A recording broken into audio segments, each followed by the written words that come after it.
दोस्तों, आमतौर पे लोग घरों में कुत्ता, बिल्ली और खरगोश पालते हैं। लेकिन क्या हो अगर कोई बाघ जैसे खूंखार जानवर को पालने की सोचे? जी हाँ, बाघ यानी कि टाइगर ये जंगल का राजा तो नहीं है, मगर राजा से कम नहीं है। आपने अक्सर शेर की दहाड़ के बारे में सुना होगा, क्योंकि शेर की दहाड़ काफ़ी तेज़ होती है। ये डरावनी होती है, लेकिन शेर दहाड़ के बाद अगर दूसरी सबसे तेज़ दहाड़ की बात होती है तो वो होती है बाघ की। बाघ की दहाड़ को लगभग 35 किलोमीटर दूर से ही सुना जा सकता है, तो इसमें भी बाघ का नाम सबसे ऊपर आता है। एक रिपोर्ट के अकॉर्डिंग शेर और तेंदुओं में कंपैरिजन में बाघ सबसे ज़्यादा इंसानों को अपना शिकार बनाते हैं। आपको बता दें कि दुनिया भर में हर साल 3000 लोग बाघ का शिकार बनते हैं। ऐसे में बाघ को पालना अपनी मौत को दावत देने से कम नहीं है। लेकिन बावजूद उसके भी फॉरेन कंट्रीज़ में आपने ऐसे कई धुरंधर देखे होंगे मिल जाएंगे जो बाघ जैसे खूंखार जानवर को पालतू बनाए हुए हैं। वैसे अगर अपने भारत की बात करें, यहाँ पर भी सालों में एक ऐसे धुरंधर थे जिन्होंने खैरी नाम की एक टाइग्रेस को पालतू बनाया था। इवन तो वो खैरी को अपनी बेटी मानते थे, लेकिन कुछ ऐसा हुआ कि अचानक उनकी पूरी दुनिया ही उजड़ गई। खैरी ने उन्हें हमेशा के लिए छोड़कर इस दुनिया से अलविदा कह दिया। दोस्तों, अगर आप भी खैरी की दुख भरी कहानी को जानना चाहते हैं तो इस वीडियो को हमारे साथ एंड तक बने रहिएगा। साल 1872 का समय था जब उड़ीसा के मयूरभंज डिस्ट्रिक्ट में सिंपाला टाइगर रिजर्व की स्थापना हुई थी। फाउंडर और डायरेक्टर सरोज राज चौधरी थे। सरोज राज चौधरी कोई साधारण शख्स नहीं थे, ये उड़ीसा के फर्स्ट फॉरेस्ट कंजर्वेटिव थे। इसके अलावा उन्होंने सबसे पहले पग मार्क टेक्निक का खोज की थी। इसकी हेल्प से टाइगर से ट्रेस किया जा सकता था।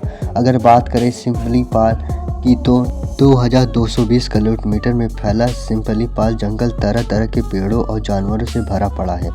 3 अक्टूबर 1974 का दिन था जब खाड़ा ट्राइबल कमेटी ने कुछ लोग सिम्पलीपाल जंगल में शहद इकट्ठा करने के लिए आए थे। तभी अचानक से कैरी नदी के किनारे उन लोगों ने 3 कफ को एक टाइगर्स के साथ देखा। दरअसल वो टाइगर्स उन कफ की मां थी जो अपने बच्चों के एक साथ लेकर कैरी नदी में पानी पीने आई थी। उस समय उस टाइगर्स को देखकर खड़िया ट्राइबल में लोग डर गए, इसे चीखने चिल्लाने लगे। लोगों की आवाज़ सुनकर तो टाइगर्स अपने 2 बच्चों के साथ लेकर वहां से भाग गई, लेकिन उसका एक कब वही नदी के पास छूट गया। वह एक फीमेल कब थी, उसकी काफ़ी कमज़ोर और अस्वस्थ थी, जिसकी वजह से वह अपनी माँ से साथ भाग नहीं पाई थी। ये फीमेल वह अकेली थी, इसीलिए टाइगर्स ने जाने के बाद खड़िया ट्राइबल लोगों ने इसे उठा लिया और उसे सरोज जी के पास ले गए। सरोज जी को वह फीमेल कफ्स इतनी ज़्यादा पसंद आई कि उन्होंने बाद में उसे अडॉप्ट कर लिया। वो खैरी रिवर के पास मिली थी, इसलिए उसका नाम भी खैरी रख दिया गया।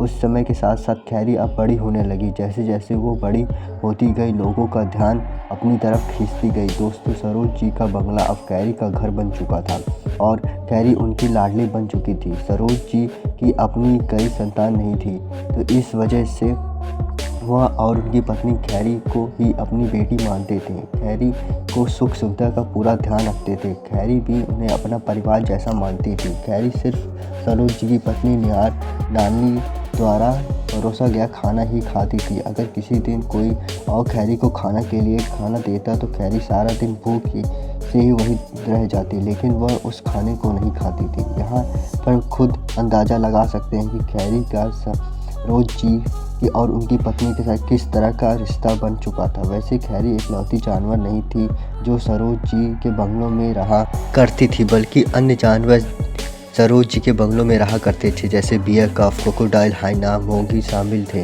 और इन सब की खैरी की काफ़ी अच्छी दोस्ती थी। खैरी किसी भी नुकसान नहीं पहुंचाती थी। खैरी अपनी इन्हीं सभी खूबियों की वजह से धीरे धीरे पूरे देश में फेमस हो गई। इसकी हर तरफ चर्चा होने लगी। खैरी को देखने के लिए दूर दूर से लोग सरोज जी के बंगलों में आने लगे।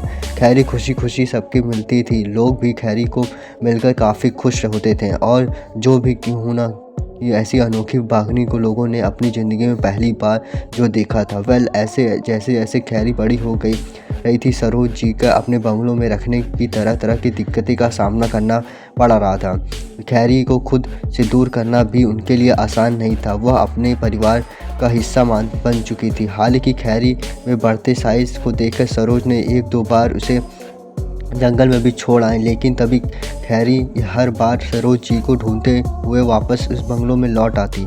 इसके बाद सरोज जी ने भी फैसला लिया कि अब वो खैरी को खुद से दूर नहीं होने देंगे, फिर चाहे कितनी भी बड़ी परेशानी क्यों न आ जाए। समय के साथ खैरी एडल्ट हो गई, लेकिन जैसा ही सरोज जी का फैसला किया था, खैरी अभी भी साथ रहती थी। जंगल में ना रहने की वजह से खैरी का कोई भी पार्टनर नहीं मिल सका, जिस वजह से वो भी प्रेग्नेंट नहीं हो पाई। खैरी सरोज में उनकी पत्नी को ही अपना परिवार मानती थी और उनके साथ ही हंसी खुशी अपनी ज़िंदगी बिता रही थी, लेकिन शायद होनी को कुछ और ही मंजूर था।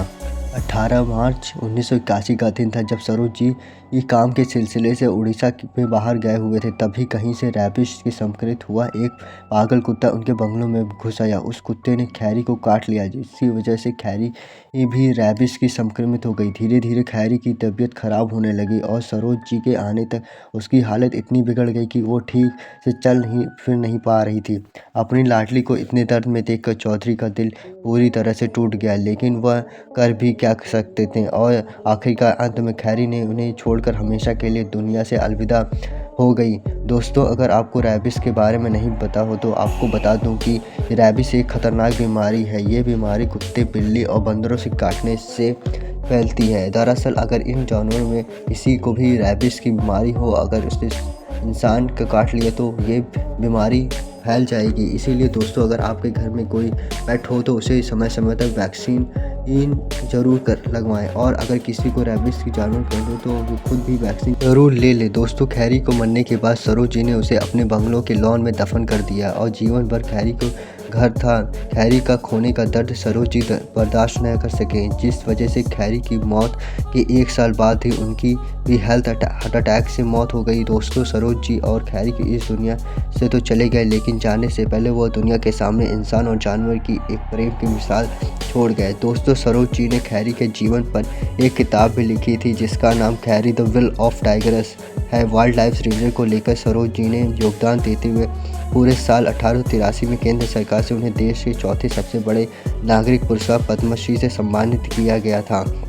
वैसे दोस्तों, अगर आपको खैरी की कहानी जानने के बाद किसी टाइगर्स को कफ या पालने की सोच रहे हैं तो आपको पहले ही बता दूं कि पूरे भारत में आज के समय में बाघ और शेर को बिना कानूनी मंजूरी के नहीं पाला जा सकता है। वाइल्ड लाइफ प्रोटेक्शन एक्ट के अकॉर्डिंग इन जानवरों को निजी तौर पर पालने की मंजूरी नहीं दी गई है। अगर आप भी किसी बाघ या पालना चाहते हैं तो आपको राज्य के चीफ वाइल्ड वार्डन से उनकी मंजूरी लेनी होगी, और आप शेर या बाघ के किस जानवर को पालना चाह रहे हैं उसकी हर ज़रूरत को आपको पूरा करना होगा। आपको सुरक्षा के लिए इंतजाम करने पड़ेंगे। इसके अलावा आपको एक स्ट्रॉन्ग रीज़न भी बताना होगा कि आप शेर या बाघ क्यों पालना चाहते हैं, और सब कुछ सही रहने पर ही आपको बाघ या शेर को पालने की मंजूरी मिलेगी। तो दोस्तों, अगर आप हमारे बताए गए आपको मौका मिले और आपको मंजूरी मिल जाए तो आप किस वाइल्ड एनिमल को घर पे पालना पसंद करेंगे, नीचे कमेंट सेक्शन में ज़रूर बताएं। अगर आपको वीडियो में कुछ नया जानने या सीखने को मिला, इंटरेस्टिंग लगा तो वीडियो को एक लाइक करके अपने फ्रेंड फैमिली में ज़रूर शेयर करें और चैनल को सब्सक्राइब करना ना भूलें। तब तक के लिए नमस्कार।